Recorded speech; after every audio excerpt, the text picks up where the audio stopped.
Most people just don't understand how email marketing works. Email was not designed so that you could click send and a million people could hear your message. Email was designed to be a conversation between two or a few parties. If you don't know the rules, you can't win the game. The things that control your email deliverability at the highest level, the number one thing that's most important is the IP reputation. So the reputation that's attached to the IP address that you're mailing from to begin with. Step one is to own the IP address. On a shared IP, you cannot control the reputation. There's too many other factors at play. Now, depending on where you're at in business, you may or may not have control of that. The vast majority of people don't have any control of that because they're sending from some sort of a platform that's using a shared IP, which means that you're mailing from that IP address, I'm mailing from that IP address, and 100 other folks or a few hundred other folks potentially might be mailing from that IP address. And now we're sharing the reputation.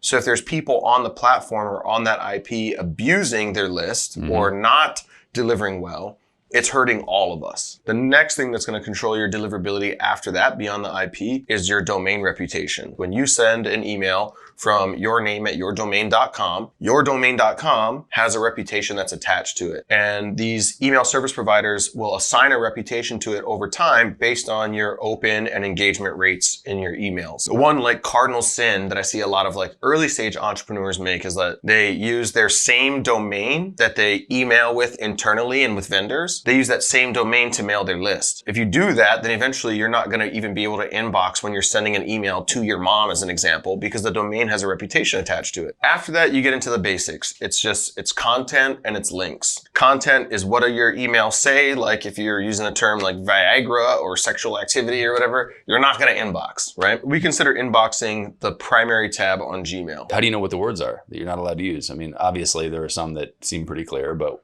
how do you know? Spam trigger words used to be something that was like very simple 5 years ago to say like, oh, well, you can't use these words. But these days, that's not quite the case. As the AI gets more and more intelligent on these platforms, like you've probably noticed that when you're in Gmail right now and you start sending an email, it'll start finishing your sentences for you. You've noticed that, right? And how often would you say that like it finishes the sentence fairly closely to what you were about to say? It's pretty good, man. Most of the time. It's pretty good. And it almost always is close enough. It's not always my character, my personality. I'm like, I wouldn't normally say that, but fuck it. But it's so easy to hit tab and just, yeah, exactly. It's easy enough to just hit the button and keep going. So that AI is developed from understanding like when you speak to this person, whoever you're sending an email to, what are the contexts usually of your conversations? Generally speaking, what are the contexts of the conversations that you're having when you're sending emails? So it's pulling that information in and trying to figure out how to finish your sentences for you. If you understand that, then you understand that like that intelligence is looking at the context of a conversation, not just the content of a conversation. So it doesn't matter necessarily as much about what words you're using,